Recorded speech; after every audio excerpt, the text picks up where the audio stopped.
Dulu nama dia SMK Menggatala, sekarang sudah jadi SMK Bandaraya tuh. Jadi pada tahun 86, 87, 88 saya bersekolah di SMK Kota Merdu. Disitulah saya berkenalan dengan kami panggil Big Brother Cikgu Julius itu di sana. Sangat baik dan sangat rapat, dan beliau lah yang telah membimbing banyak perkara khusus dalam keimanan saya. Saya masih ingat betul dia selalu begitu tinggi gereja. Jadi syukur puji Tuhan, walaupun bukanlah straight A saya dapat pada tahun itu, tetapi keputusan saya ketika itu dapat 18 unit, dan dari situ saya telah berjaya memasuki matrikulasi UKM dan telah bergraduate pada tahun 1997 ya. Oke, ya, saya mau sesi kita ini santai saja. Kalau ada yang bertanya, angkat tangan. Saya serahkan kepada moderator ya. Kalau moderator izinkan dan sebagainya, Boleh, kasih boleh. stop saja. Dan kalau saya bercakap terlampau lama pun kasih signal saja, juga kasih suruh saya stop, sebab Pensarani kalau bercakap sudah ini tidak pandai berhenti pula. Alright, so itu sedikit saya punya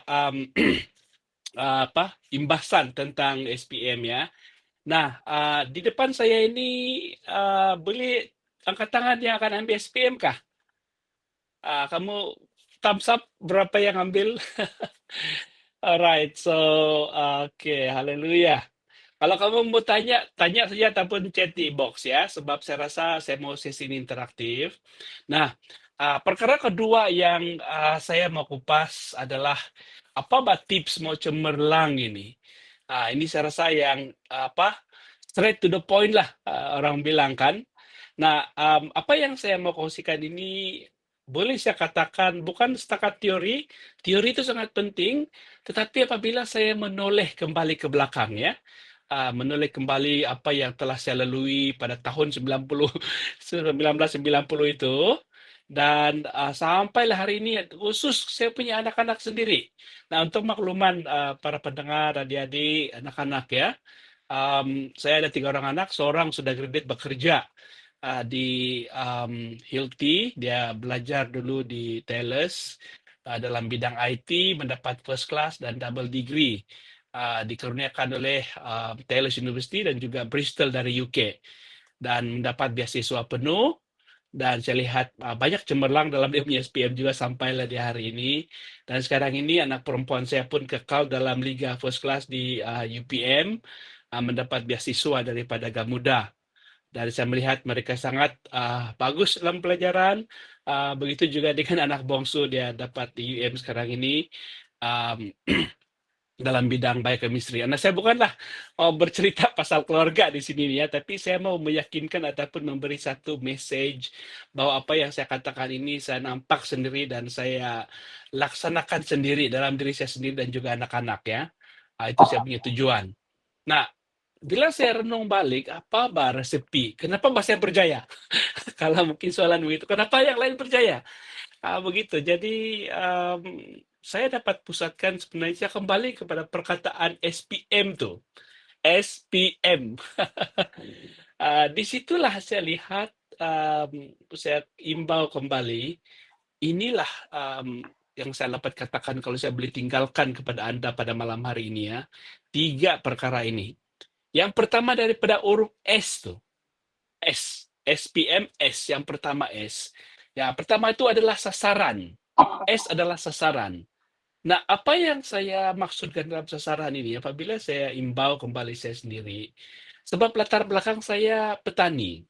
Sebenarnya ibu bapak saya tidak pernah ke sekolah, ibu saya buta huruf, tetapi bapak saya sempat belajar, dia boleh membaca menulis.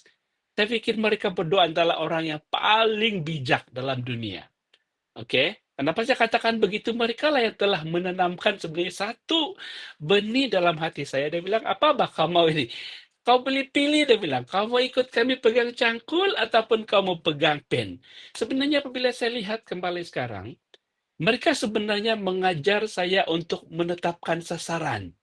Nah, saya juga mau bagi kredit kepada saya punya mendiang Abang Jibon. Dalam keluarga, dalam kampung kami, beliau sebenarnya orang pertama yang masuk kampung. Dan semasa saya masih ingat dan tingkatan 1 ke tingkatan 2 itu dia telah tulis surat sebab ketika itu dia di Universiti Utara Malaysia ya. Dan dia kata-kata dia simpel saja, tapi sampai sekarang saya memang telah melekat dalam hati saya.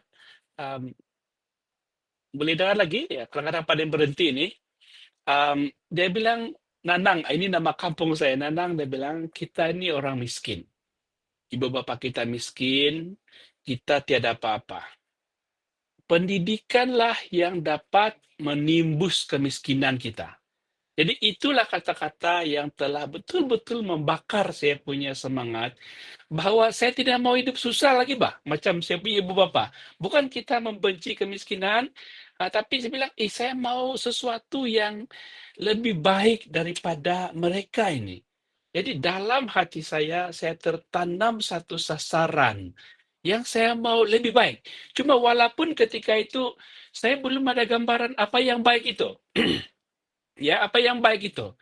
Jadi kenapa saya mau katakan ini, sebab saya percaya anak-anak sekarang ini pun, kamu akan menghadapi soalan yang sama nih. Ada kaitan perkara ketiga, apa yang sasaran. Oke? Saya mau katakan di sini, jangan risau kalau kamu tidak tahu apa sasaran itu.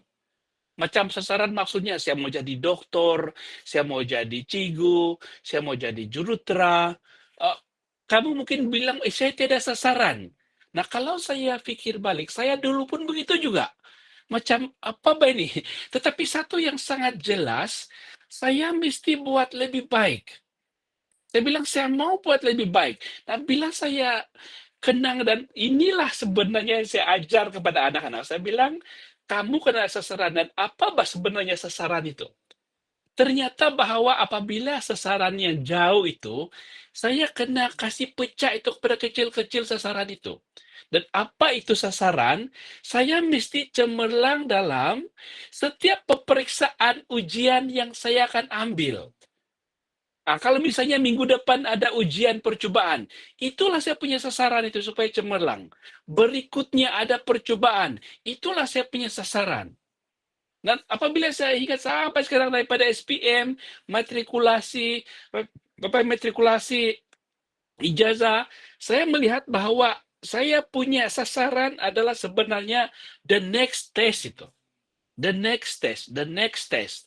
Jadi apabila saya ingat ataupun saya didik anak-anak, saya bilang, jangan risau kalau kamu tidak pasti di depan itu apa. Tapi sasaran kamu ke situ, tetapi apa yang kamu akan hadapi sebenarnya satu demi satu itu. Step by step. Jadi dorongan saya pada anak-anak sekarang ini, apabila kamu menghadapi SPM ataupun apalah, sebenarnya urusan mau cemerlang ini bukan berhenti di SPM ya. Kami ini pun sebenarnya yang sudah bilang dewasa mau pencen ini pun, mau tunggu dipanggil Tuhan pun, kekal ada saran sebab Tuhan memberikan kita sasaran, Mbak ini. Tuhan berikan kita sasaran yang paling besar ini, kan kita bilang, I complete the rest, Pak ini. Ya, tapi apabila saya translate reality sasaran itu, setiap apa yang saya buat, saya mesti buat terbaik. I need to do my best. Sebab itulah step itu begitu naik sampai sampai destinasi yang Tuhan mau. Jadi anak-anak semua ingatlah bahwa resepi pertama untuk berjaya dalam SPM ini, dalam perkataan S itu adalah sasaran. Oke, sasaran, sasarkan ujian, sasarkan apa yang Anda buat next ini, bukan yang jauh-jauh yang next punya, dan you do your best. You do your best. The best possible. Ini orang bilang, do your best, leave the rest to God, Ben. Alright, so anak-anak ingatlah itu. Dan saya juga ingatkan diri saya sendiri, apalagi kami sedang buat Christmas sekarang ini. Saya bilang, apa yang saya buat ini, I have to do my best. Sebab itulah salah satu tangga itu untuk sampai ke sasaran yang Tuhan telah tentukan untuk kita. Itu yang pertama. Yang kedua adalah P, SPMP, yang kedua resepi yang apabila saya menoleh ke belakang ini, adalah pendidikan. Pendidikan. Nah, banyak mungkin kita sering dengar apa ini pendidikan, apa kaitan dia. Nah, maksudnya ini adalah, minta Mas Harus sedikit lebih suara, ini lama mungkin tidak bercakap nih. Tidak bercakap panjang-panjang. Masih boleh dengar, Bang, kan? Yuk, thumbs up dulu kalau masih boleh dengar. Kalau ada soalan nanti tanya saja. Alright. Nah, di yang apa teknik ataupun resepi kedua yang saya bilang setelah ke belakang adalah pendidikan. Nah, ini sebenarnya luas ya. Apabila kamu mau menetapkan sasaran, mungkin dalam kepala itu mau dapat grade, bah. Kami dulu bilang pangkat 1. Sekarang ini A, mau straight A, lain dia punya terms. Tapi mungkin Anda terjebak, mau spot soalan, mungkin ada sampai pun termeniru ya. Sehingga perkara itu sebenarnya menjadi tidak sustainable. Apa maksud saya tidak sustainable ini? Sebab saya dapat memerhatikan anak-anak khusus di UMS pun ada banyak yang kami pantau ini ya. Dia macam cemerlang satu level peperiksaan. Dapat tidak keterlaluan saya katakan ramai yang almost straight A ya dalam dia punya SPM, tetapi bila exam yang berikutnya kandas, very bad mereka punya results. Dan saya coba justify, apa ini puncak ini? Nah, saya dapati bahwa ini sebenarnya bergantung ataupun dipengaruhi oleh bagaimana murid itu menguasai pelajaran.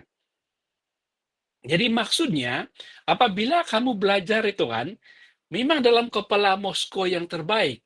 Tetapi mesti dengan sengaja betul-betul menguasai, mau memahami itu pelajaran. Sebab bila belajar ikan dia tak ada shortcut, bah.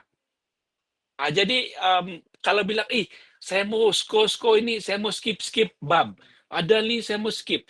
Inilah sebenarnya bagus mungkin untuk dapat grade, tetapi the next exam apabila benda yang sama harus kena tanya, kamu akan kandas tuh. Jadi apa yang saya coba katakan di sini, semasa kamu belajar, kamu punya attitude ala betul-betul memahami apa yang kamu belajar. Oke, jadi inilah sebenarnya menjadi resepi kamu untuk kamu menjadi seorang murid yang cemerlang. Oke, mungkin kamu katakanlah tidak dapat straight A, tapi ilmu yang kamu, pendidikan yang kamu dapat itu kan, macam dia tulin, bah. Jitu itu ilmu, sehingga dia akan sebenarnya membentuk satu macam korpus ilmu yang semakin lengkap, sehingga next exam kamu akan buat lebih baik. Alright, jadi inilah saya mau tekankan bahwa resepi kedua kamu berjaya dalam peperiksaan ini adalah pendidikan itu. Oke, ada banyak lagi mungkin konsepnya, tapi saya mau fokus itu saja, bahwa apabila kamu belajar, kuasai pelajaran itu, bukan setakat untuk macam mau lulus peperiksaan itu ya. Dan yang terakhir, ketiga ini adalah M, SPM. Nah, sekali lagi apabila saya lihat macam mana cara saya belajar dulu dan apa yang saya didik anak-anak ini ya, saya menekankan tentang mencoba. Mencoba. M itu adalah mencoba. Nah, apa maksud saya mencoba ini? Sebab apabila kita belajar sesuatu pelajaran, mungkin dia akan jadi susah, Pak. Ada konsep-konsep baru yang macam kita sukar untuk kuasai. Jadi kalau mungkin kamu biasa belajar sendiri, kamu mencoba untuk belajar dengan orang lain, bertanya, menggunakan kaedah lain. Saya masih ingat semasa saya SPM itu, salah satu yang saya bilang mencoba, sebab kami bilang mesti belajar selepas prep habis pukul 10. Mau belajar lagi ekstra 2 jam sampai pukul 12. Tapi mau mengantuk gitu mata. Apa yang kami buat? Ambil air dalam baldi dan kasih rendam itu kaki dan segar. Jadi banyak perkara yang dicoba sehingga adanya satu kemahiran baru dalam menguasai itu pelajaran. Jadi jangan limitkan cara Anda belajar, pelbagaikan cara belajar itu, apalagi sekarang ini macam-macam. Mungkin anak-anak ini sudah mahir dengan ini AI ya, ChatGPT, macam-macam. Jadi semua ini adalah tools yang boleh digunakan untuk menguasai pelajaran. Jadi 3 itulah saya bilang kalau saya dapat rumuskan apa Ini bukan macam rahasia Bah ini ya, tapi saya bilang apa yang telah saya buat dan apa yang saya ajar untuk anak-anak saya sendiri dulu masa mereka ambil SPM 3, inilah yang saya tekankan. Mereka ada sasaran, pendidikan itu mereka kuasai pelajaran mereka dan mereka menguasai kemahiran baru, mencoba sesuatu yang baru dalam proses mereka menyelesaikan apa-apa yang mereka hadapi itu. Alright? Oke, dan yang ketiga, soalan yang Cikgu cemerlang Julis bagi saya adalah apa bidang yang bagus? Mungkin sekarang adik-adik sudah mulai berpikir, apa bidang yang bagus saya yang senang dapat kerja dan itu ini. Jadi lazimnya sekarang ini itu dia punya soalan. Nah, saya di universiti juga menerima dan ada isu ini ya. Nah, satu perkara pertama yang saya ingin bagi tahu sebelum saya menjawab apa yang bagus itu. Nah, apa yang bagus itu saja. Tapi sebenarnya soalan yang kalau saya beli apa realiti sekarang ini dalam dunia pekerjaan dengan pendidikan. Nah, yang pertama realiti dia ada orang ambil bidang dia akan dapat kerja yang sama. Sebagai contoh, dia ambil cikgu, bidang perguruan, dia jadi cikgu. Dia ambil bidang kejuruteraan, dia jadi jurutera. Itu skenario yang pertama. Skenario kedua yang banyak adalah bidang yang dia ambil itu, bila dia kerja, dia buat bidang lain. Nah, ada beberapa sebab. Yang pertama, peluang yang dia dapat pertama itu dalam bidang itu. Sebab apabila graduan ini mencari kerja, dia bukan macam tunggu apa yang dia bidang dia, tetapi apa yang datang ketika itu. Lazimnya begitu. Dan yang menarik lagi, sorry, apa yang dia buat itu kan, dia bilang,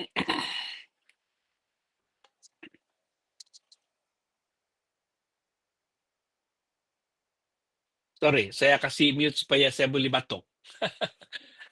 Kamu tidak terpecah telinga bila saya. Nah, ini kalau saya boleh buat umum statistik ya, tidak keterlaluan kalau saya katakan bahwa hampir separuh sebenarnya graduan kita dapat kerja di luar dari dia punya bidang. Nah, ada beberapa sebab. Satu, paksa rela. Paksa rela maksudnya itulah peluang yang dia dapat. Kedua, memang peluang yang lebih baik datang di depan mata dan dalam bukan bidang dia.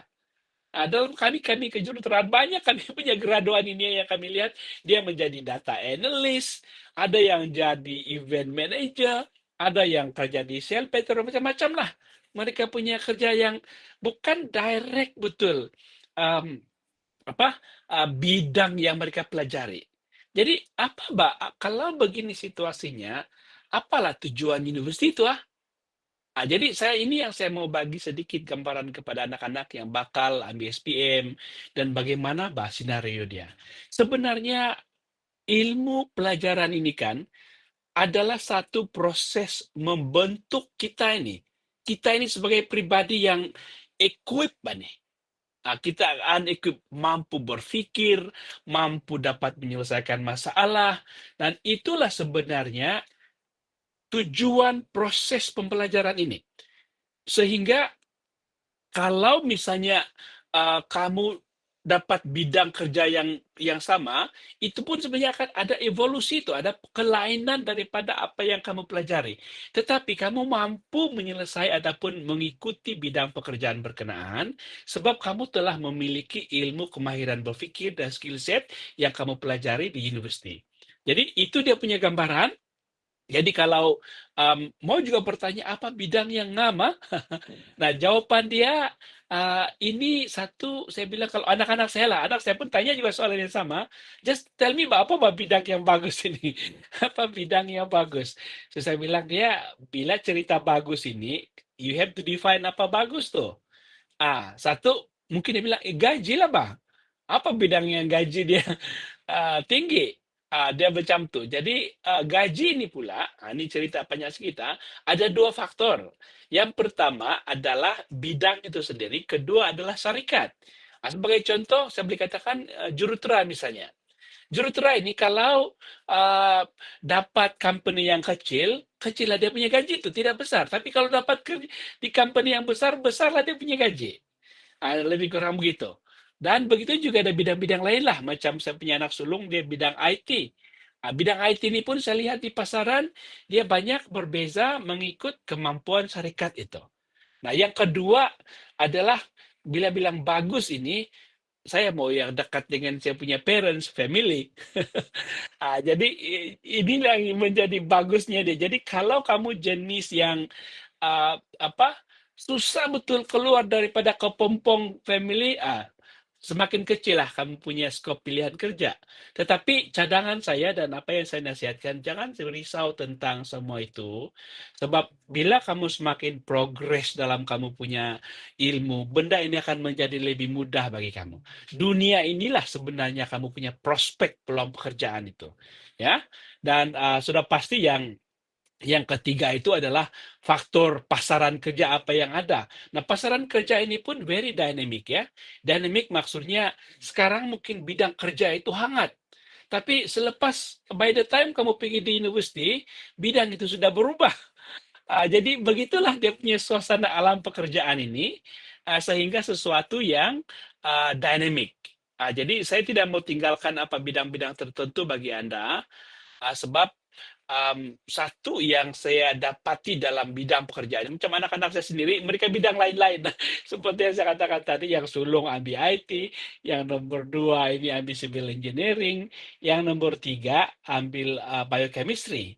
Sebab apa yang saya bagi tahu dengan dia sama dengan 3 tadi. Terus saya bilang kalau kamu mau survive, bagus career kamu, bagus dalam kamu punya apa gaji yang kamu dapat, sebenarnya dia satu saja saya bilang, regardless of bidang kamu ambil.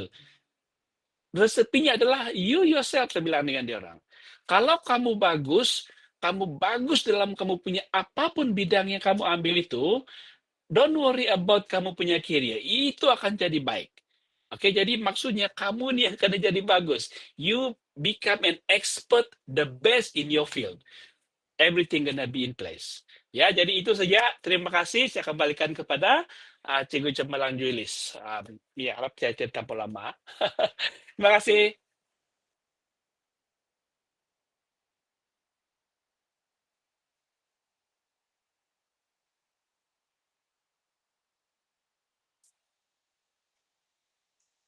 Ada yang mau menanya kah?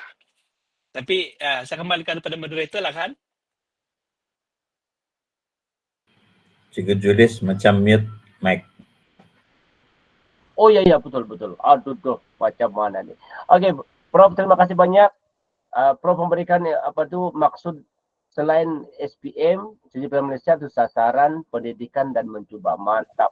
Oke, anak-anak kalau kamu nanti ada soalan, nanti kamu kemukakan selepas penceramah yang ketiga. Nanti kita kumpul dulu soalannya. Nanti kita akan nanti penceramah nanti akan ulas selepas sesi yang ketiga. Jadi baik, kita akan teruskan sesi kita pada malam hari ini. Wah, tinggal sedikit malah lagi nih.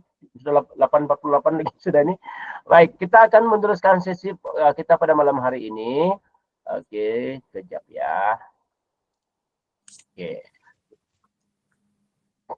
Baik. Oke. Nah, jadi pembicara yang kedua yang akan memberikan perkongsian ialah Dr. Rutil Taising.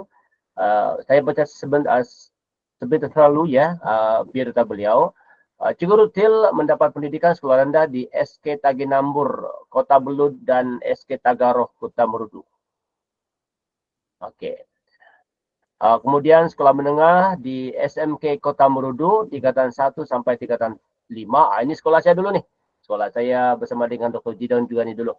Kemudian SMK Manggatal Kota Kinabalu, tingkatan 6. Kemudian Akademi Pertama Kota Kinabalu, tingkatan 6 juga.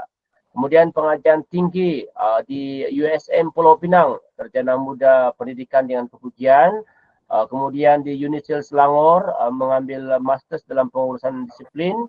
Kemudian di UNISIL Selangor mengambil meneruskan pengajian ke peringkat PhD. Okey, dari segi aspek sejarah kerjaya Dr. Rutil, ni agak luar biasa nih, agak luar biasa. Pertama, sebagai guru di Sinsuran Community College dan juga beliau pernah menjadi kerani di Jabatan Pengangkutan Jalan Sabah. Okey, ketiga, beliau juga pernah menjadi guru penolong dan juga penyelia petang di SMK Kota Merudu. Pernah menjadi ketua bidang bahasa dan ketua bidang kemanusiaan di Sekolah Tinggi Kota Kinabalu. Kemudian menjadi penolong kanan HEM di SMK Pulau Gaya dan seterusnya beliau menjadi pengetua di SMK Tulik Keningau dan pengetua sekarang ini di SMK Pekan Telipuk Tuaran. Okey, selain kesibukan beliau juga sebagai penjawat awam, beliau juga mempunyai tanggungjawab yang lain. Antaranya, beliau merupakan setiausaha gereja Isabi Bandaraya Kota Kinabalu. Beliau juga timbalan pengurusi pertubuhan masyarakat dusun Bundu Sabah. Beliau juga menjadi ahli lembaga pengarah dan bendahari Koptah Berhad. Selain itu, Dr. Rutul juga merupakan ahli lembaga pengarah Vice Prefect Bandaraya Kota Kinabalu, juga menjadi ahli alumni UNISTEL dan juga ahli Persatuan Doktor Pendidikan Malaysia dan juga ahli Persatuan Doktor Pendidikan UNISTEL Malaysia dan juga sekarang ini beliau menjadi pengurusi Persatuan Pengetua Sekolah Menengah Daerah Tuaran. Jadi saya fikir pengenalan itu cukup lengkap sudah dan saya serahkan kepada Dr. Rutil untuk meneruskan sesi perbincangan ataupun perkongsian pada malam ini. Dipersilakan doktor. Terima kasih Cikgu Julis. Boleh dengar bahkan? Boleh. Okey, boleh ni. Guru cemerlang bahasa Melayu dan merupakan rakan baik saya. Terima kasih atas peluang yang telah diberikan dan ini adalah saya rasa satu peluang untuk sama-sama melayani melalui bidang ini. Juga kepada Profesor Dr. Jidon, kawan saya Dr. Siva, saya rasa Cikgu Anan pun ada di sini, Presiden Persatuan Guru-Guru Kristen Sabah dan beberapa rakan yang mungkin saya tidak tersebutlah. Okey, Cikgu Julis telah memberikan saya dua soalan atau yang perlu disediakan dalam bahagian ini. Yang pertama ialah sebagai pengalaman sebagai murid SPM yang perlu untuk mengubah kehidupan keluarga saya sendiri. Bagaimana ia telah mengubah kehidupan keluarga saya dan apa yang menyebabkan ia mengubah kehidupan keluarga saya. Dan yang kedua adalah sebagai seorang pengetua, kenapa pelajar-pelajar perlu cemerlang dalam pelajaran mereka. Nah, saya merupakan anak ketiga daripada 8 orang adik-beradik. So, 2 orang anak dan ibu bapa saya juga sama seperti Profesor tadi sentuh. Ibu bapa saya adalah petani, penuri getah dan ada juga sawah padi dan juga padi humah. Jadi selama saya hidup bukan saja saya memerhati, tetapi saya turut terlibat dan turut merasai betapa susahnya kehidupan ibu bapa saya dan keluarga saya. Seperti yang saya Cikgu Julis beritahu tadi, saya dulunya sekolah di SK Taginambur dan di sana saya dijaga oleh datuk nenek saya. Dan pada waktu itu pun saya rasa datuk nenek saya bukanlah keluarga yang kaya. Saya dapat melihat susah payah mereka dari pagi pergi menuri getah, kembali, lepas itu pergi ke sawah padi, dan saya rasa itu sangat susah. Sampai-sampai saya turut saya punya nenek meminta saya untuk menjual tinapung ke sekolah, mengambil sama-sama saya mengambil itu daun beringin dan dijual kepada pengusaha kantin sekolah waktu saya di sekolah rendah. Dan itulah saya katakan memang susah. Ketika berada di sekolah menengah SMK Kota Merudu tingkatan 1 dan tingkatan 2, di sana saya juga dapat melihat kesusahan yang dihadapi oleh ibu bapak saya ketika berpindah ke sana, dan saya turut terlibat berjualan di tamu, menjual sayur-sayur, menjual buah-buahan, menjual dan banyaklah yang dijual di tamu pada waktu itu ketika saya tingkatan 1 dan tingkatan 2. Dan itulah sebabnya saya dapat merasa perlu satu perubahan. Dan walaupun demikian, sebenarnya saya punya bapak ini, ibu bapak saya ini sangat mendorong untuk belajar. Walaupun dalam keadaan kami sederhana, ibu bapak dalam keadaan yang susah, tapi mereka sangat memberikan sokongan kepada saya untuk belajar. Dan saya rasa ini dapat ibu bapak buktikan, atau saya dapat buktikan dengan daripada 8 kami adik-beradik, 6 orang berjaya masuk ke universiti. Dan itu adalah satu tanda bahwa memang ibu bapak sangat memberikan dorongan pada waktu itu. Nah, dalam keadaan yang begitu, sebenarnya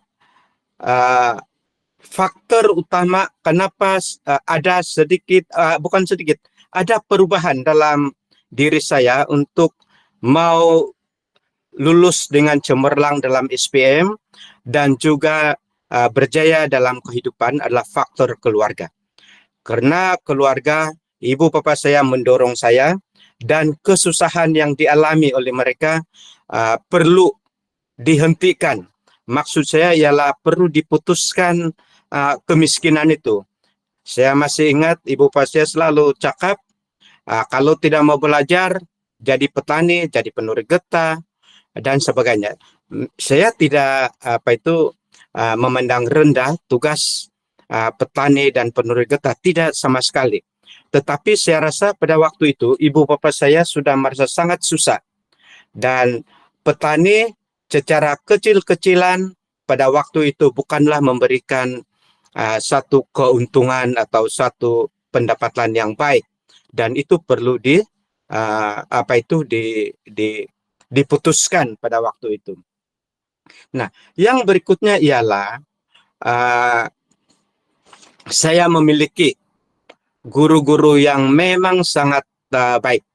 Mereka mengajar, bukan saja mengajar, tapi memberi motivasi. Cikgu Nusia sebagai contoh, Cikgu Ang Baili, Cikgu Asmin, Cikgu Awang Mahmud, dan beberapa cikgu-cikgu yang lain ini, yang memberikan membuka pikiran saya dan untuk menjadi seorang yang berjaya, termasuk dalam pendidikan.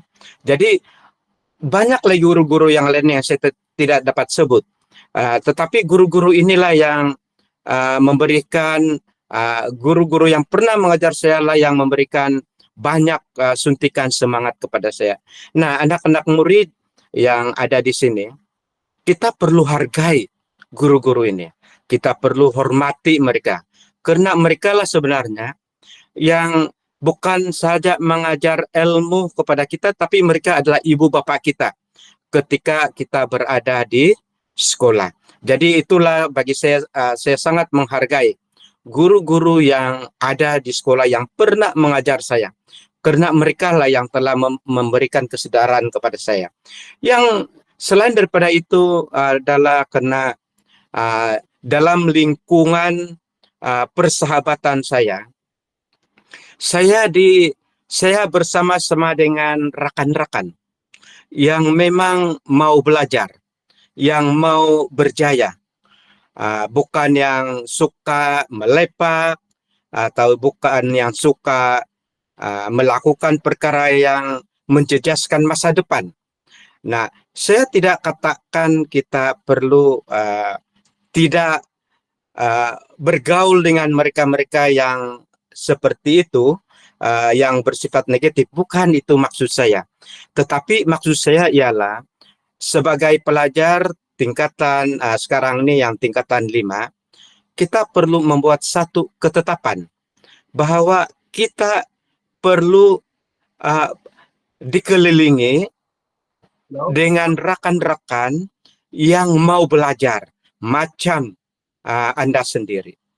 Sebab kalau tidak, Anda akan terpengaruh. Contohnya ada kata-kata yang mereka katakan begini.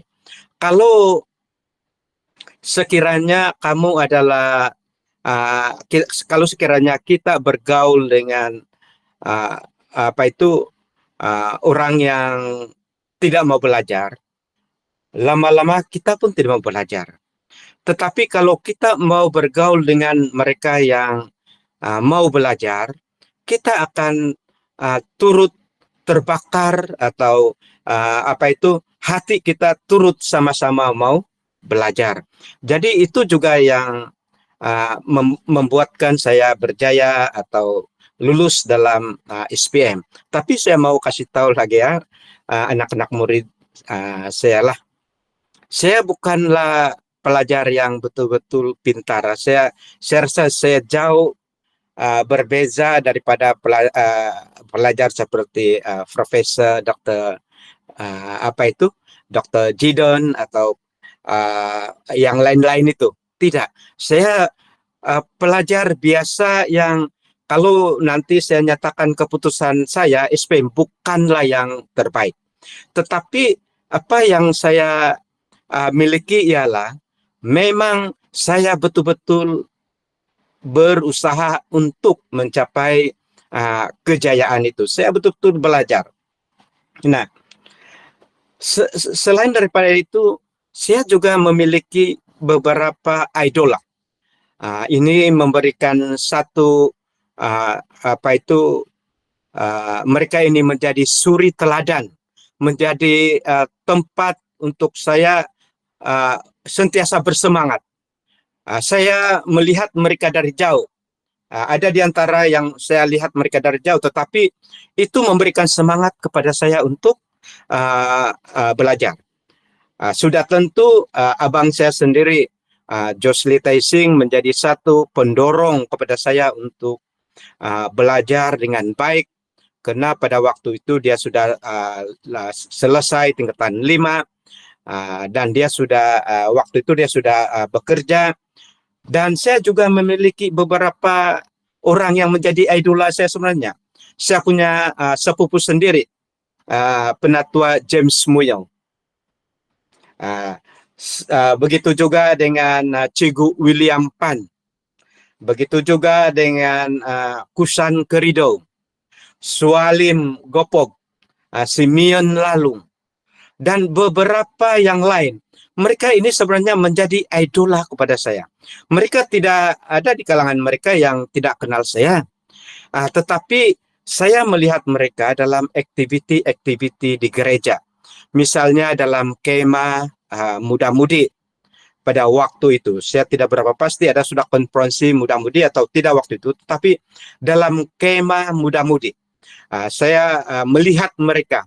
Dan inilah yang membuatkan saya mereka ini menjadi idola kepada saya, dan saya terpikir kalau mereka berjaya, saya pasti juga berjaya. Jadi anak-anak murid saya yang sekarang ini, yang sedang belajar ini, perlu ada idola kamu, dan idola kamu itu yang boleh mendorong kamu, bukan artis, bukan pelakon, tetapi mereka-mereka yang boleh mendorong kamu untuk berjaya. Kalau mereka berjaya, saya juga pasti berjaya. Jadi inilah yang salah satu kenapa saya waktu itu berusaha betul-betul untuk lulus dalam SPM.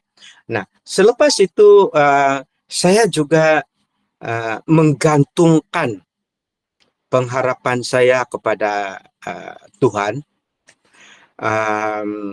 sebab pada waktu itu memang waktu SPM itu sekolah menengah saya sudah terlibat dalam beberapa pelayanan, sama ada di kalangan pelajar ataupun di gereja. Jadi saya menggantungkan usaha saya itu, iman saya itu, pengharapan saya itu kepada Tuhan, kepada firman. Saya masih ingat kata-kata dalam Matius 7 ayat 7. Kalau kita lihat dalam Matius 7 ayat 7, saya baca ini firman. Matius 7 ayat 7 yang sebenarnya yang biasa. Mintalah maka akan diberikan kepadamu, carilah maka kamu akan mendapat, ketuklah maka pintu akan dibukakan bagimu. Kalau setiap orang karena setiap orang yang meminta menerima, dan setiap orang yang mencari mendapat, dan setiap orang yang mengetuk baginya pintu dibuka. Jadi inilah banyak firman-firman yang memberikan kekuatan kepada saya. Misalnya ada juga yang dikatakan, tetapi saya rasa saya tidak perlu sebut dalam ayat mana, yang menyatakan carilah dahulu kerajaan Allah, maka semuanya akan ditambahkan kepadamu. Rancangan Tuhan adalah rancangan damai sejahtera untuk kamu dan bukan untuk kecelakaan. Dan ada juga dikatakan kita adalah kepala dan bukan ekor. Jadi inilah beberapa perkataan daripada firman yang memberikan satu kekuatan, satu yang keyakinan kepada saya bahwa Tuhan akan membantu saya dalam SPM itu. Nah, dalam waktu SPM, dalam waktu sebelum SPM, waktu belajar itu, saya telah membuat satu surat kepada Tuhan. Tetapi sebenarnya ini baru saya tahu sekarang bahwa ini adalah KPI pula, sasaran seperti yang Prof katakan tadi. Surat saya ini lebih kurang begini. Kalau kehendakmu ya Tuhan, saya ingin melanjutkan pelajaran ke tingkatan 6, ITM atau UPM, dan beberapa universitas yang lain saya tidak berapa ingat lagi lah. Itu pun kalau kehendakmu dan rencanamu. Dan kalau kehendak rencanamu, saya ingin mencapai keputusan SPM. Saya tulis di sana, BM pangkat 6. Pangkat 6 saja saya minta. Sastra Melayu pangkat 7 atau grade pangkat 6 atau grade 6. Sejarah pangkat 4 ataupun grade 4. Rangkaian sains pangkat 5. Biologi kemanusiaan pangkat 5. Lukisan pangkat 7. Inilah yang saya tulis. Surat saya kepada Tuhan. Nah, apabila keputusan keluar, dan saya letakkan ini di meja saya lah setiap kali saya belajar. Apabila keputusan pemeriksaan, saya rasa Tuhan betul-betul mendengar, memberi yang terbaik bagi saya. Kenapa? Karena bahasa Melayu yang saya hanya minta 6, Tuhan berikan 5. Sejarah sastra yang saya hanya minta 6, Tuhan berikan 5. Sejarah yang saya sastra tadi yang saya minta 6, Tuhan berikan 5. Sejarah yang saya minta Tuhan 4, Tuhan bagi saya 3. Rangkaian sains yang saya minta 5, Tuhan bagi saya 4. Biologi yang saya minta Tuhan 5, Tuhan beri saya 4. Lukisan 7 dan betul-betul 7. Nah, saya katakan ini seperti yang saya kata sebelumnya, saya bukan pelajar yang bijak dan saya tahu saya lemah dari segi pelajaran. Jadi itulah sebabnya apa yang saya minta ini, surat saya kepada Tuhan inilah bukan yang tinggi, tetapi yang saya percaya saya boleh capai. Tetapi Tuhan beri yang lebih baik daripada apa yang saya minta. Nah, para pelajar yang saya kasihi, dalam tempo beberapa bulan lagi, dalam 1 bulan lagi untuk ujian bertulis atau peperiksaan bertulis, perlu pelajar ingat apakah target sasaran yang telah kamu tetapkan itu dan serahkan itu kepada Tuhan. Nah, saya secara ringkas pula mau jelaskan. Jadi sebagai pengetua, kenapa pelajar-pelajar itu perlu cemerlang? Yang pertama ialah karena Anda adalah diharapkan oleh ibu bapa Anda untuk mengubah situasi, memutuskan rantaian kemiskinan itu. Itu kalau keluarga Anda dalam keadaan sederhana atau miskin. Tetapi saya rasa kalau ramai di antara kita yang keluarganya, ibu bapanya sudah sangat berjaya. Jadi kalau begitu, Anda semenjak diminta oleh bapak Anda untuk meneruskan legasi itu. Kalau bukan Anda, siapa lagi yang diharapkan oleh ibu bapak Anda? Yang kedua, sebagai pelajar, perlu menjadi teladan kepada orang lain, termasuk dalam kecemerlangan. Apalagi kalau sekiranya Anda adalah pelajar-pelajar Kristen sebagai contoh. Dan saya rasa ini dalam agama lain pun sama juga. Perlu menjadi teladan kepada orang lain.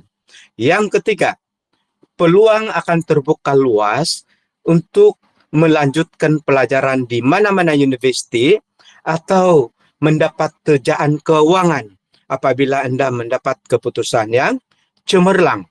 Dan yang keempat, peluang untuk berkerjaya, sama ada di sektor kerajaan, swasta, atau menjadi usahawan akan terbuka luas untuk Anda. Dan ini juga akan menjadi peluang Anda untuk melayani. Di mana Anda bekerja, di mana Anda belajar. Peluang untuk melayani. Dan yang berikutnya adalah Tuhan sebenarnya adalah pemilik hikmat dan kebijaksanaan. Kita tidak boleh berandal sepenuhnya kepada hikmat kebijaksanaan kita. Bergantung harap kepada Tuhan. Karena Tuhan adalah pemilik kepada hikmat dan kebijaksanaan itu. Dan yang terakhir bagi saya adalah dunia sekarang memerlukan individu yang benar-benar percaya Tuhan, apapun posisi, apapun kedudukan, yang jujur, committed terhadap pekerjaan, yang tidak terlibat dalam rasuah, dan tidak menyalahgunakan kuasa, dan yang cintakan keadilan dan kesaksamaan. Jadi saya sangat percaya pelajar-pelajar yang mengikuti ini adalah bakal-bakal pelajar-pelajar yang sudah menanamkan firman itu di dalam diri, yang sudah menggantungkan sepenuhnya pengharapan itu kepada Tuhan. Dan apabila Anda masuk ke universiti, keluar bekerja, akhirnya Anda adalah orang-orang yang berada di posisi yang benar-benar committed dan tidak terlibat dalam apa-apa salah guna kuasa ataupun perbuatan rasuah, tetapi yang bekerja dengan jujur karena Tuhan yang memberikan peluang itu kepada Anda. Jadi saya rasa itu saja daripada saya. Saya mengharapkan semua pelajar yang ada di sini akan lulus cemerlang. Apabila membuka nanti keputusan, apabila menghadapi pemeriksaan akan dapat menjawab dengan tenang dengan pimpinan daripada Tuhan. Terima kasih. Terima kasih Dr. Rutil. Kita beri tepukan dulu. Sila. Ayo. Wow. Terima kasih Dr. Rutil. Satu perkongsian yang sangat menarik, mengimbau sejarah dari mula sampailah beliau percaya, dan itu sudah tentu memberi inspirasi kepada kita semua. Saya mengenali Dr. Rutil cukup lama sudah. Dari zaman bila tu ya Dr. Rutil kita pernah jumpa, zaman konferensi dulu, masa kami sekolah menengah tingkatan 5 di SMK Kota Merudu, dan salah seorang penceramah pengkhotbah pada masa itu ialah Cikgu Rutil sendiri. Okey, terima kasih dokter, dan itu sangat memberi inspirasi kepada saya juga dan juga kepada kawan-kawan yang lain. Baiklah, jadi kita akan teruskan sesi pada malam hari ini. Sudah 9.11 malam, masih awal lagi, kita teruskan. Okey, sebelum saya mempersilakan pembicara yang ketiga, ada baiknya saya akan baca dulu sedikit biodata beliau ya.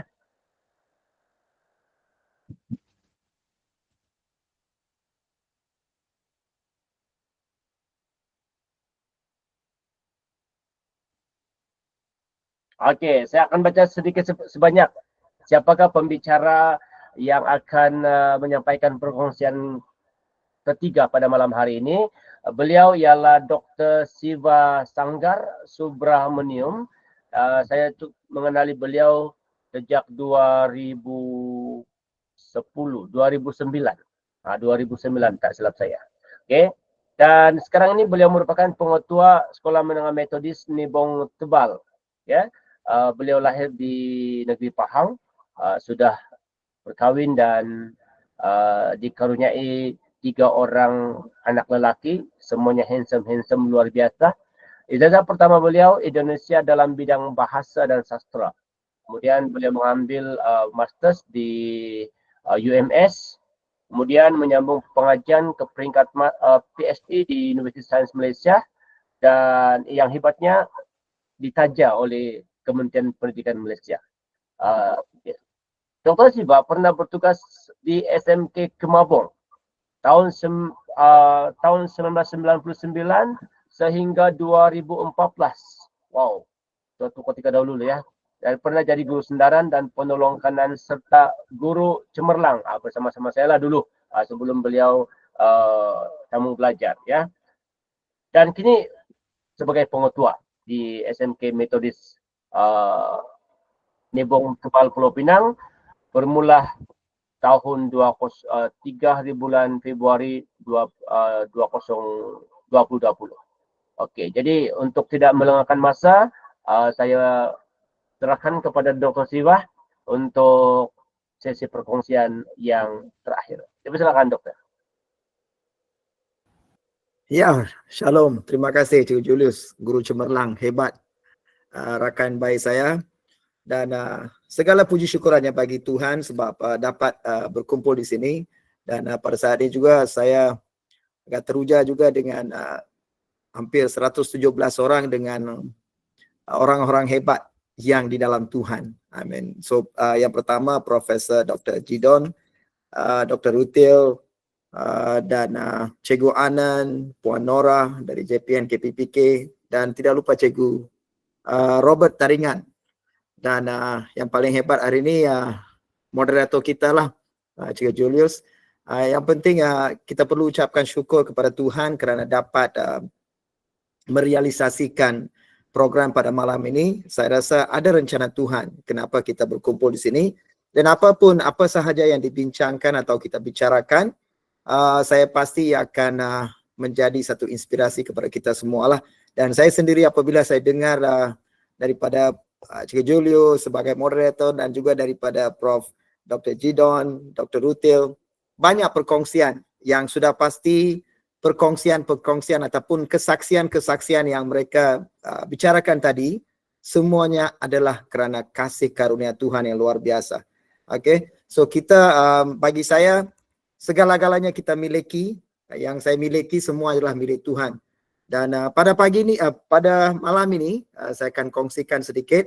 Walaupun saya sudah tinggalkan Sabah sejak 2014 penghujung 2014, tapi hati saya masih dengan orang Sabah. Dan apabila mungkin ada pelajar kalau lihat kenapa pakai baju ini baju yang dihadiahkan oleh keluarga murid saya masa saya di Sabah. Dan daripada SMK Kemabung lah. Dan saya lihat tadi ada yang sampai dari Keningau, Suk, adalah pelajar-pelajar, dan ada rakan-rakan saya pun di sana. Dan apapun, dalam Tuhan kita adalah sama. Okey, dimanapun kita berada, walaupun saya berada di sini, bagi saya kita adalah sama di dalam Tuhan. Dan pada malam ini saya diminta juga untuk kongsikan tentang falsafah pendidikan dan juga tentang bagaimana sebagai seorang pengetua apa yang patut kita beritahu kepada pelajar dan bagaimana boleh motivasikan pelajar. Dan juga Cikgu Julius minta saya memberikan kesaksian diri saya sendirilah, bagaimana Tuhan telah mengangkat saya sehingga tahap ini, dan sudah pastinya semua yang saya miliki adalah milik Tuhan sahaja. Dan kalau kita lihat anak-anak murid sekalian yang saya kasihi, falsafah pendidikan kebangsaan pun sudah jelas. Apa yang diinginkan ialah usaha berterusan bagi membangunkan potensi individu yang kita ada. Kita ada, setiap orang ada potensi individu, dan bagaimana kita mencungkil keluar potensi-potensi yang ada itu untuk menjadi insan yang seimbang dari intelek, rohani, emosi dan jasmani. Dan sudah pastinya ia berdasarkan kepercayaan kita kepada Tuhan. Dan dalam falsafah pendidikan kebangsaan yang penting ialah bagaimana ilmu dan pengetahuan akhlak mulia menjadi ataupun akan membantu kita dan menjadi tanggungjawab dalam hidup kita, menyumbangkan kepada diri sendiri, keluarga dan masyarakat, supaya ia boleh menjadi berkat ataupun kita menjadi modal insan yang berkualiti di tengah-tengah masyarakat di mana saja kita berada. Lebih-lebih lagi sebagai anak Tuhan, kita menjadi cahaya, kita menjadi terang, kita menjadi kesaksian. So itu yang sangat penting, dan tidak salah kita masih melihat pada falsafah pendidikan kebangsaan, sebab kita adalah sesuai dengan firman Tuhan sekalipun. Dan apa yang kita buat, apa yang kita lakukan, semua di dalam Tuhan itu pasti Tuhan akan memberkati. Saya ingin kongsikan sedikit dulu bagaimana saya sebenarnya, kesaksian diri saya dulu. Saya sebenarnya asal usulnya bukan daripada Kristian, keluarga Kristian. Saya diselamatkan pada usia 13 tahun apabila saya berhijrah ke Pulau Pinang daripada Pahang. Saya lahir di Pahang, berhijrah ke Pulau Pinang, dan di Pulau Pinang sebenarnya pada usia 13 tahun Tuhan menjamah saya, dan di sanalah saya telah Tuhan telah bimbing saya untuk mengenal kebenaran. Dan saya ketahui pada masa itu hanya di dalam Yesus ada kebenaran, dan tidak ada jalan lain untuk masuk ke syurga selain daripada Tuhan Yesus Kristus sebagai Tuhan dan Juru Selamat. So saya bertobat pada usia 13, bila saya tingkatan 1. Memang ada yang tertanya, usia 13 boleh Tuhan jamah? Tuhan boleh jamah kita pada usia bila pun. Tidak ada umur yang kecil ataupun besar. Dan saya bersyukur kerana pada masa itu Tuhan menjamah dan memilih saya untuk mengikuti dia. Dan pada usia itu apabila saya mengikuti Tuhan, saya benar-benar serahkan keseluruhan hidup saya di dalam Tuhan. Dan apabila saya katakan asalnya saya daripada negeri Pahang, saya pun sebenarnya seperti mana yang dikongsikan oleh rakan-rakan tadi, Prof. Dr. Jidon dan juga Dr. Rutil, asal usulnya keluarga yang miskin. Ibu bapa saya penoreh getah. Saya masih pandai menoreh getah. Dan saya telah melalui kehidupan yang boleh dikatakan hampir kebanyakan kerja-kerja yang buruh saya telah lakukan. Seperti mana Dr. Rutil katakan, kita bukan untuk look down on our profession ataupun kerja-kerja seperti itu, pandang rendah, tapi bagaimana Tuhan mengangkat saya untuk menjadi dan berada di posisi ini, itu yang saya ingin kongsikan. So anak-anak murid sekalian, dimanapun kita berada, yang penting apabila kita hidup di dalam rencana Tuhan, Tuhan akan mengangkat kita dalam suatu kedudukan yang sangat tinggi. Dan apabila pada usia 13 tahun saya menerima Tuhan Yesus dan saya mengikuti dan dengan setia mengikuti firman Tuhan, dan Tuhan telah memberikan berkat ataupun memberkati saya dengan luar biasa dalam segala aspek kehidupan saya. Dan sudah pasti pelajaran. Asal usulnya pelajaran saya bukan pelajaran yang hebat, tapi bagaimana apabila saya terima dan ikut di dalam jalan dia, saya pegang satu dalam Ulangan 28. Mungkin semua tahu berkat. Bagaimana Tuhan menyatakan berkat itu pada anak-anak dia, jika kamu taat kepada Tuhan dan setia melakukan segala perintahnya, Tuhan jadikan kita paling masyhur. Ini sesuatu yang luar biasa. Saya percaya 100% dengan firman Tuhan. Apabila saya percaya 100% dengan firman Tuhan, saya tahu setiap firman yang dikatakan atau ditulis dalam Alkitab itu, Bible itu, saya percaya dan saya terima dan saya pastikan saya dapat. Saya klaim dan saya dapat. Dan begitulah, ia menjadi satu package yang luar biasa, berkat yang luar biasa dalam hidup saya apabila saya maksudnya taat, setia mengikuti Tuhan Yesus sesuai dengan firman Tuhan. Dan dari sana sekolah menengah Form 1 sampai Form 5 SPM saya tamat, saya lulus dan kemudian saya lanjutkan ke tingkatan 6, dan selepas lanjutkan tingkatan 6, saya sebenarnya bercita-cita untuk menjadi seorang guru. Dan seperti mana yang dikongsikan oleh rakan tadi, Prof. Jidon dan juga Dr. Util, kita ada sasaran, cita-cita dan hala tuju apa yang kita mau buat. Dan kita serahkan di dalam Tuhan. Dan apabila kita ada sasaran ataupun cita-cita hala tuju itu, sudah pasti apabila kita serahkan pada Tuhan dan kita setia dan kita bekerja keras, maka kita akan dapat apa yang Tuhan janjikan dalam firman Tuhan. Kita adalah anak-anak Tuhan yang luar biasa. Dan apabila dalam firman Tuhan dalam Ulangan 28 dan 28 ayat 8 dikatakan, Tuhan memerintahkan berkat. Anak-anak yang saya sayangi, Tuhan memerintahkan berkat. Itu yang luar biasa. Saya sentiasa pegang itu dan selepas tingkatan 6, saya sebenarnya mau jadi cikgu, tapi dia bergantung cutting point yang tak cukup dan sebagainya. Saya tidak mampu untuk masuk pendidikan, kursus pendidikan di universiti tempatan. Dan apa yang saya buat, saya berdoa, Tuhan, dan masa itu pun saya bertobat. Keputusan yang saya dapat tidak mengizinkan saya untuk masuk ke universiti tempatan sebab mungkin kemalasan saya dan sebagainya. Dan masa itu saya bertobat, Tuhan, saya bertobat dan saya pastikan saya akan setia. Di mana saya kelemahan saya akan betulkan, saya akan pastikan ikut sesuai dengan rencanamu. Dan pada masa itu Tuhan buka jalan yang tak pernah terfikir dalam hidup saya, dalam fikiran saya. Tuhan buka jalan untuk saya melangkah ke Indonesia. Saya pergi ke Medan dan pada masa itu dari kemampuan keluarga dari segi kewangan memang tak mencukupi. Tapi Tuhan buka jalan dan saya berdoa, Tuhan, Engkau buka jalan untuk saya pergi ke Indonesia untuk melanjutkan pelajaran dalam pengajian dalam bidang pendidikan. Bagaimana dengan kewangan? Tuhan katakan, pergi, saya akan bekalkan. Dan Tuhan buka jalan dan segala-galanya dapat disediakan dan saya telah selesaikan pengajian saya selama 4 tahun di Indonesia. Dan masa itu baru saya tahu sebenarnya Tuhan ada rencana untuk saya ke Indonesia. Di sana Tuhan membuka jalan untuk saya untuk terlibat secara aktif dan mempelajari secara aktif dalam secara rohani. Di sana saya belajar secara rohani dengan luar biasa. Tuhan memberikan segala-galanya sewaktu saya di Indonesia. Dan apabila saya kembali, saya doakan Tuhan, saya mau kekal berada di Pulau Pinang, dan masa itu ibu bapa saya sudah pun pindah ke Pulau Pinang, berdekatan dengan Pulau Pinang di negeri Kedah. Dan Tuhan katakan tidak, saya ada rencana saya sendiri, engkau akan berangkat ke Sabah. Dan saya akur dengan rencana Tuhan dan saya pergi ke Sabah. Dan di sana juga saya nampak bagaimana Tuhan bekerja di dalam hidup saya untuk melayani, terlibat dalam pelayanan di gereja di sana dan sebagainya.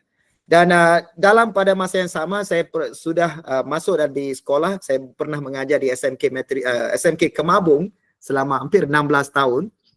Mungkin ada yang pernah sampai. Dan cukup luar biasa Tuhan berkati saya dalam career saya, bagaimana saya dapat majukan diri. Dan dengan cepat saya membangun ataupun diberkati dengan jawatan-jawatan dan sebagainya. Saya telah dapat tawaran untuk sambung masters di UMS. Dan kemudian saya pernah memegang jawatan penolong kanan, guru kanan dan sebagainya. Semua pengalaman itu Tuhan berkati saya dengan luar biasa. Dan akhirnya saya juga diberkati dengan hadiah latihan persekutuan daripada Kementerian Pendidikan. Menajah saya untuk melanjutkan Doktor Falsafah PhD ke USM. Dan sewaktu guru cemerlang itulah saya sebenarnya berkenalan dengan saudara Julius yang begitu rapat, kami begitu rapat, sehati sejiwa.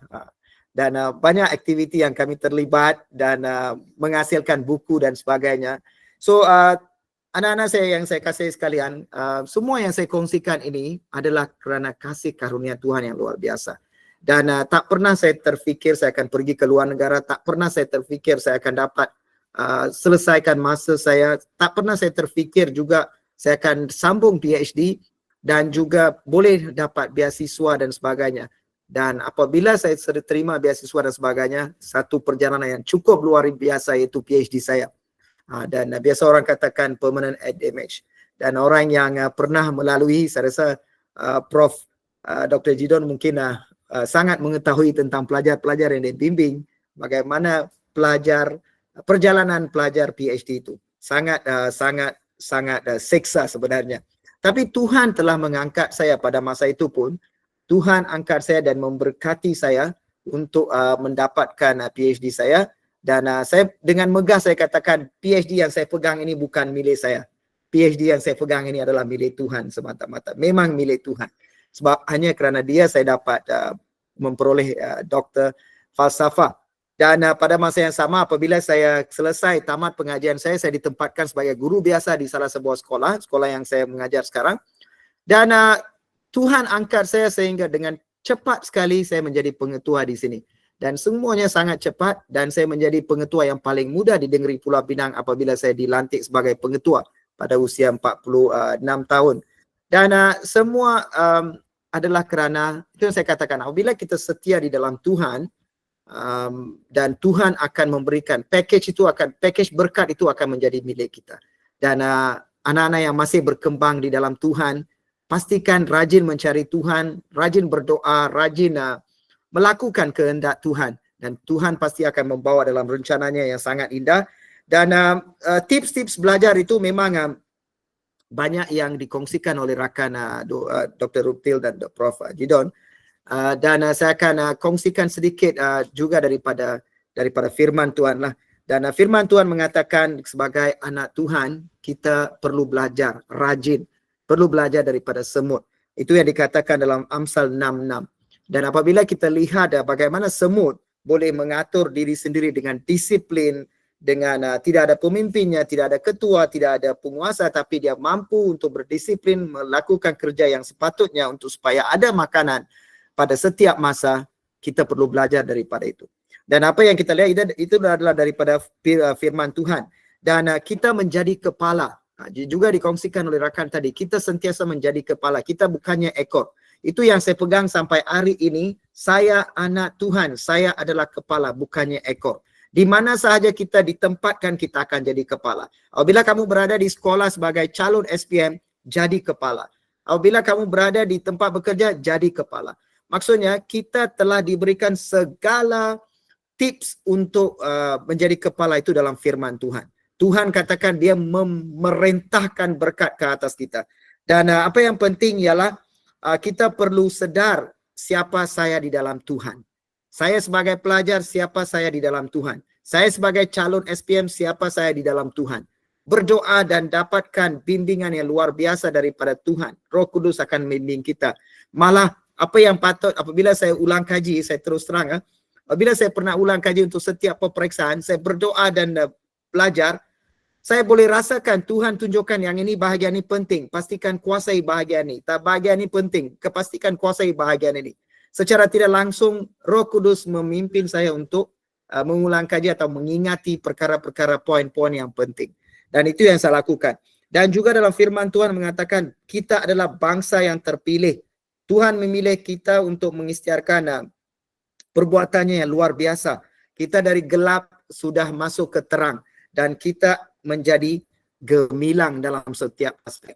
Anak-anak saya kasih sekalian, bila di dalam Tuhan, kita adalah lebih conquerors. So apabila kita lebih daripada pemenang, kenali diri anda siapa kita di dalam Tuhan Yesus. Kenali diri kita siapa kita di dalam Tuhan dan bagaimana kita boleh berjalan sesuai dengan kehendak dia. Dan seperti mana juga dikatakan kawan-kawan tadi, kebijaksanaan, hikmat itu siapa jika ada sesiapa antara kamu, Yakobus 1:5 katakan, jika ada sesiapa antara kamu kurang bijaksana, hendaklah dia berdoa kepada Tuhan supaya dapat kebijaksanaan. We need wisdom. Kita perlukan hikmat kebijaksanaan. Dan apabila kita perlukan hikmat kebijaksanaan, kita setia di dalam Tuhan dan kita bekerja keras. Kita keras, rajin berusaha, dan setiap perkara yang dikatakan, yang dikongsikan oleh Prof. Jidon tadi, SPM, sasaran, pendidikan dan juga mencuba, dan semua itu kita lakukan di dalam Tuhan itu sangat luar biasa. Dan saya pasti pembicara sebelum ini yang kongsikan itu pun semuanya dibimbing, dipimpin oleh kuasa Tuhan, roh Tuhan, supaya mereka juga berjaya pada tahap ini. Dan semua apa yang kami miliki adalah milik Tuhan semata-mata, bukan sebab kekuatan saya, bukan kekuatan kehebatan saya ataupun pendidikan saya. Sebab itu pelajar-pelajar calon-calon SPM yang saya kasih sekalian, jadilah kesaksian hidup. Dan apa yang saya terima selepas saya terima Yesus sebagai Tuhan dan Juru Selamat, dan saya setia di dalam firman Tuhan dan mengikuti segala perintahnya, dan semua berkat-berkat itu benar-benar diperintahkan oleh Tuhan ke atas diri saya. Dan saya percaya setiap diri kamu itu sudah pun alami tentang perkara itu, dan perubahan hidup. Tadi rakan ada kongsikan pembicara lain, perubahan hidup itu berlaku di dalam Tuhan. Apabila kita sudah, jangan malas lagi, kita tinggallah beberapa hari lagi, sebenarnya 2 hari bulan sudah SPM. Okey, 2 hari bulan Disember, ujian betul-betul sudah bermula. Dan serahkan pada Tuhan dan terus jangan berhenti ulang kaji dan buat persiapan until the last minute. Okey, ulang kaji habis, jangan malas, buang perkara yang malas itu daripada hidup kita. Sebab sebenarnya menurut firman Tuhan, perkara malas itu juga adalah dosa. Dan setiap perkara yang ataupun merisaukan, membimbangkan, kita bimbang pun itu pun adalah dosa. So jangan kita khawatir, di dalam Tuhan kita serahkan, dan kita menjadi benar-benar menjadi terang, dan kita benar-benar menjadi kesaksian hidup, suri teladan kepada rakan-rakan yang lain, biar orang melihat orang ini lain sebab dia ini anak Tuhan. Berkatnya luar biasa. Kenapa luar biasa? Bila mereka selidiki, mereka lihat dia lain sebab dia ada Tuhan Yesus di dalam hidup dia. Dan banyak perkara yang kita telah kongsikan, dan saya percaya semua calon yang ada dalam talian pada malam ini secara maya, saya pasti Tuhan akan berkati dengan luar biasa. Dan kami juga, walaupun saya dari Penang jauh, saya akan doakan setiap calon ini akan buat yang terbaik. Dan all the best, God bless you all. Dan saya pasti kamu berjaya dan akan menjadi kesaksian bagi diri sendiri, keluarga, dan juga sekolah maupun komuniti setempat, masyarakat, dan seluruh negeri Sabah, mana seluruh Malaysia.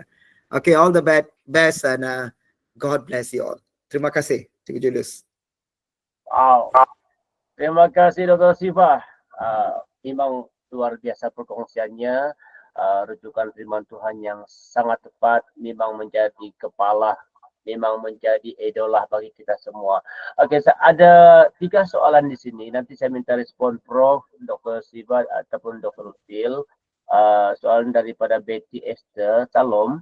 Saya mau tanya, kalau ibu bapa tak beri kebenaran kepada kita untuk buat sesuatu yang kita mahu, apa yang perlu kita lakukan? Contohnya, anak-anak mereka mahu belajar luar negara, tapi mereka tidak izinkan. Walau bagaimanapun anaknya tetap mahu ke luar negara, mahu mengambil peluang yang ada untuk menimba ilmu. Kami sebagai anak harus apa sebenarnya? Ini dalam dilema nih, Prof.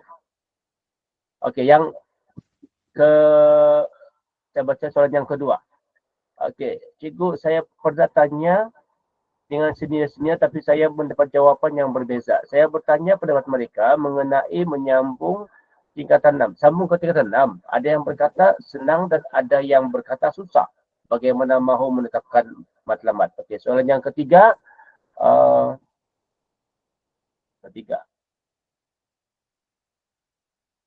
Okey, cikgu, sekiranya sudah habis SPM, terus mau sambung sekolah tapi masih tidak pasti sama ada masuk universiti atau form 6, apa yang perlu kita buat?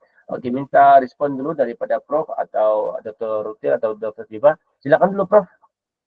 Oke, terima kasih Cikgu. Shalom sekali lagi semua yang hadir. Boleh dengar bahkan? Oke, saya jawab yang soal pertama yaitu isu tentang anak mau pergi luar negara tetapi ibu bapa tidak benarkanlah. Alright, saya punya pendapat macam ni ya. Saya sebagai ibu bapa pun, kalau anak saya pergi luar negara, saya suka. Saya mau mereka keluar negara. Tetapi ada saya punya tetapi, dan inilah yang anak-anak perlu tahu lah apa tetapi ibu bapa itu. Ya, yang pertama itu sebenarnya adalah kos, keuangan untuk pergi sana. Sebab mungkin ya anak-anak ini mau pergi sana, tetapi katakanlah dia dapat pun beasiswa, tapi lazimnya mungkin beasiswa itu tidak cukup.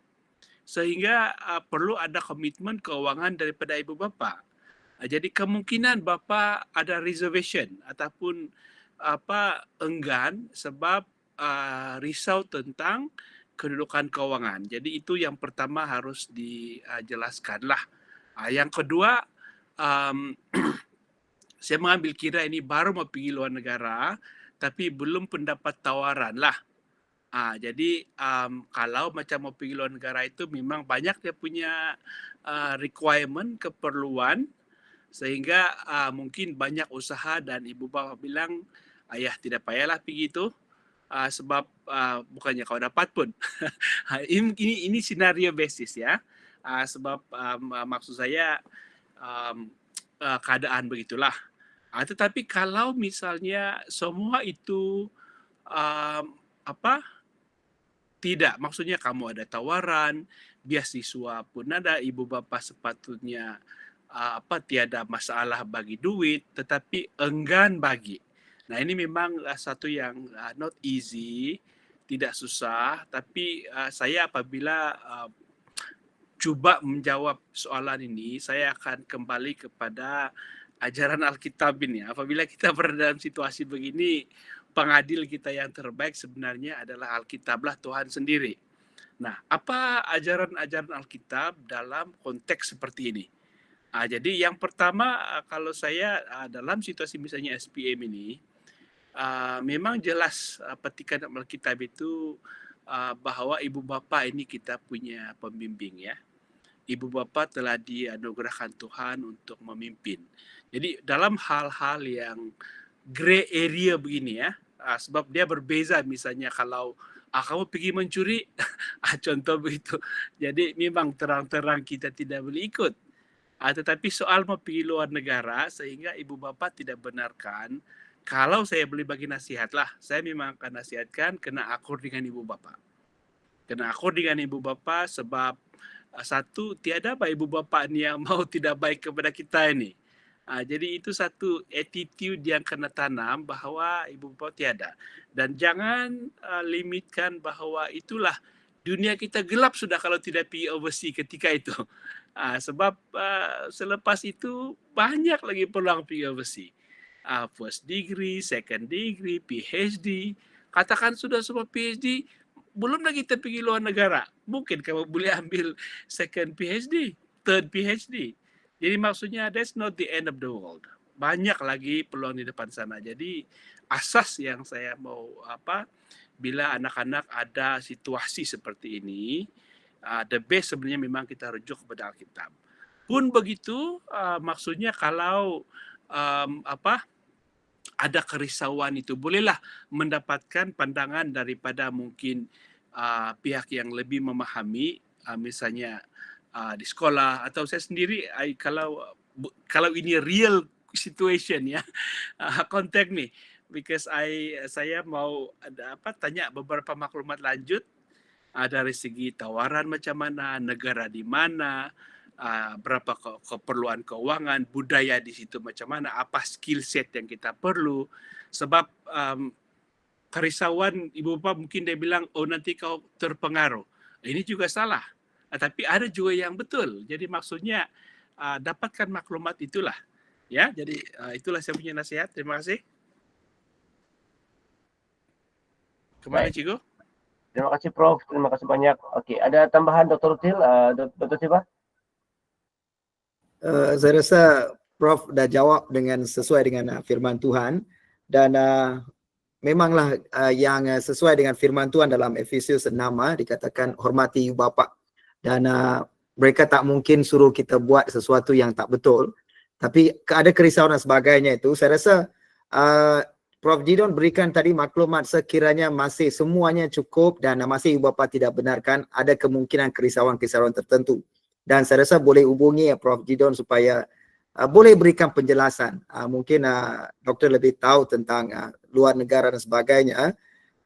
Saya rasa maklumat-maklumat itu penting untuk memastikan tempat yang mereka akan pergi itu adalah selamat dan memang terjamin. Dan satu lagi saya ingin tambah juga, sebenarnya kalau ibu bapa memang tak benarkan selepas kita berdoa dan sebagainya itu dan sebagainya, ada kemungkinan itu bukan rencana Tuhan. Kita kena tahu, dan selepas kita sudah berdoa dan sudah habis berusaha dan sebagainya, memang ibu bapa sampai habis tak mau benarkan, seperti mana Prof katakan tadi, selepas tu ada peluang-peluang lain yang Tuhan buka jalan yang mungkin second PhD and third PhD dan sebagainya. I think kena dapatkan info yang lebih lanjut lah supaya apa yang jawapan yang diberikan atau ibu bapa tidak benarkan itu pasal apa dan bagaimana kita boleh selesaikan. Saya rasa itulah kalau ada tambahan. Okey, soalan terakhir ni Dr. Util, nanti tolong responnya. Ini agak luar biasa juga ni pernyataannya ni. Cikgu, bagaimana jika keinginan keluarga dan keinginan diri berbeza? Keluarga mahu saya menjadi guru, tetapi saya ingin masuk sekolah teologi. Sebagaimana yang saya yakini itu adalah panggilan Tuhan untuk saya. Dan waktu konferensi PMM 45, PMM ya, yang ke-45 kan, yang baru ni, saya sudah menyerahkan diri untuk didoakan untuk bekerja sepenuh masa di ladang Tuhan. Dalam keadaan sekarang saya penuh dilema. Ini calon SPM ni. Wah, calon SPM. Macam mana tu Dr. Util? Respon dulu. Okey, sebab begini, saya rasa dari pihak ibu bapa pun dia mungkin mempunyai pandangan yang lain, pendapat yang lain, dan anak itu pula mempunyai pendapat atau pandangan yang lain. Saya masih ingat ketika saya tingkatan 5, ketika saya bercerita dengan satu orang rakan cita-cita, yang rakan ini katakan dia mau pergi sekolah Injil, dan betul-betul dia pergi sekolah Injil. Dan saya bilang memang saya minat menjadi pastor, tetapi saya bilang saya mau pergi sekolah dulu, melanjutkan pelajaran. Dan akhirnya rakan saya menjadi seorang pastor, saya melanjutkan pelajaran, dan ketika saya melanjutkan pelajaran ini, bidang-bidang pelayanan yang lain yang mungkin tidak dapat dijangkau oleh pekerja penuh masa, saya dapat Tuhan memberikan peluang kepada saya untuk bertugas di tempat itu. Boleh dengar bahkan? Okey. Tuhan memberikan saya peluang untuk melayani di tempat itu. Misalnya sekolah lama saya SMK Tuli dan SMK Pekan Telipuk ini, banyak perkara-perkara yang Tuhan lakukan melalui guru-guru yang ada di sana. Dan itulah saya katakan perlu bimbingan daripada pastor dan sebagainya lah tentang panggilan Tuhan yang dia lalui. Ada juga yang saya terus terang, ada juga yang saya tahu berhenti sekolah. Ini berhenti sekolah, tapi pergi ke sekolah Alkitab. tetapi ini bukan semua begitu, ini adalah terpencil lah. Dan akhirnya apa yang berlaku ialah dia tidak meneruskan pelayanan itu. Dan akhirnya dia hanya di peringkat, saya rasa saya tidak pasti dia sampai Isarpika atau apa waktu itu. Tetapi akhirnya dia tidak meneruskan pelayanan itu. Jadi saya tidak cakap dia tersalah mendengar panggilan Tuhan, bukan. Tetapi perlu sebenarnya yang ini benar-benar kalau dapat boleh berhubung dengan pastor di mana dia untuk mendapatkan pencerahan, bimbingan dan sebagainya lah. Dan saya rasa kalau dia dapat bincang dengan ibu bapa dia dengan sebaik-baiknya, saya rasa itu tidak menjadi masalah. Apalagi kalau ibu bapanya adalah seorang yang sudah kenal Tuhan. Saya bangga kalau anak saya mau jadi pastor. Saya gembira itu. Selepas habis nanti mereka university, dia pergi jadi pastor, saya suka. Sebab itu adalah satu panggilan Tuhan. Tapi setakat ini anak saya belum lagi lah berminat belum lagi mendapat panggilan seperti itu. Jadi saya ucapkan syabas kepada Kristi kan atas karena keinginan untuk melayani Tuhan secara penuh masa dan masuk sekolah Injil. Tetapi dalam masa yang sama saya cadangkan bincang baik-baik dengan ibu bapa dan dapatkan bimbingan daripada pastor di mana Kristi berbaktilah. Itu saya punya pendapat ya. Oke, terima kasih Dr. Rutil atas respon tadi. Baiklah, kalau kita tinggal dalam ruangan chat ini ada beberapa persoalan lagi yang rasanya kalau kita tidak respon pun jawabannya pun sudah tahu sudah nih. Sebab soalannya begini, saya mau bertanya bagaimanakah kita boleh memberi motivasi kepada rekan yang tiada semangat untuk belajar. Aduh, jadi sudah tadi juga dijelaskan, diberi perkongsian tadi. Yang kedua, hanya tinggal kurang daripada 1 bulan untuk ujian bertulis. SPM tetapi rekan saya tidak mau belajar dan seringkali tidak ke sekolah. Bagaimana untuk menasihatinya? Yang ini pun sudah dijelaskan oleh Dr. Rutil, yaitu peranan guru itu sangat penting untuk memberi nasihat kepada para pelajar. Oke, jadi anak-anak semua sekarang sudah 9:48 ya. Jadi kita akan selesaikan sesi kita. Kata-kata terakhir ataupun nasihat terakhir daripada tip-tip terakhir daripada Prof. Silakan Prof. Sebab mereka ini akan menduduki ujian bertutur minggu depan, hari Isnin sampai hari Kamis mengikut sidang. Silakan Prof. Oke, terima kasih. Alright. Saya punya kata-kata terakhir. Saya mau bawa kamu kembali kepada Tuhan. Sebelum firman Tuhan dia bilang bagi yang kekurangan hikmat minta. Dan saya mau mengajak anak-anak yang akan ambil SPM ini, yakinlah kamu telah buat yang terbaik, sebab kamu kena ada damai dengan diri sendiri ya. Kalau masih ada misalnya tetap ada ruang belajar, tetap belajar, tapi jangan lupa kamu punya jaga kesehatan, macam terlampau risau. So maksudnya berusaha sebaik yang kamu dapat, tapi bukan melebihi daripada yang biasa kamu buat. Itu yang saya mau beritahu. So, tidak mau kamu stres sehingga kamu terjejas kesehatannya. Yang kedua itu selalulah memang berandal kepada Tuhan, dan Tuhan kita ini baik.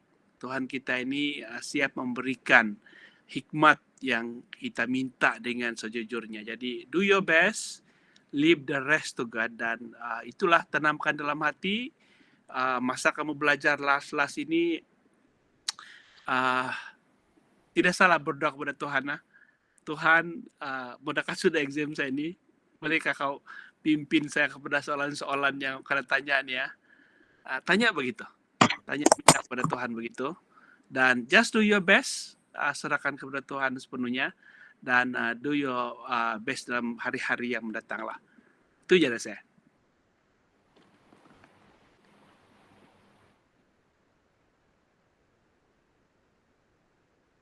Dr. Siva, nasihat terakhir. Silakan. Okey, makasih Cik Julius. Nasihat terakhir sebelum duki peperiksaan, pelajar-pelajar yang saya kasih sekalian, ingat setiap kertas bagi setiap subjek wajib hadir. Kalau tak hadir satu kertas dan bagi satu subjek itu, dia anggap subjek itu terus gagal ataupun tidak hadir. So ambil perhatian serius tentang perkara ini dan pastikan segala keperluan itu telah pun dibuat, buat persiapan peralatan dan sebagainya, alat tulis dan hadir ke tempat peperiksaan sebelum waktunya 30 minit sebelum masa. Dan seperti mana yang disentuh juga tadi Prof, hubungan kita dengan Tuhan itu teruskan dan pastikan kita terus berdoa dan berjalan di dalam Tuhan. Apa yang anda telah buat selama ini saya rasa sudah pun yang terbaik dan yang itu lanjutkan teruskan sehingga hari terakhir sampai garis finish dia. Dan Tuhan akan berkati anda semua, dan kesihatan yang baik juga sangat perlu supaya kamu boleh berfikir dan menjawab dengan baik sewaktu hari-hari peperiksaan itu. So take care of yourself. Dan saya ingin jawab juga tadi ada seorang calon tanya kalau hanya BM dan sejarah sahaja yang lulus, adakah dia boleh sambung sekolah? Jangan fikir itu. Sekarang buat yang terbaik. Dan bila kamu serahkan di dalam Tuhan dan bekerja, berusaha sebaik mungkin, Tuhan akan berikan yang terbaik.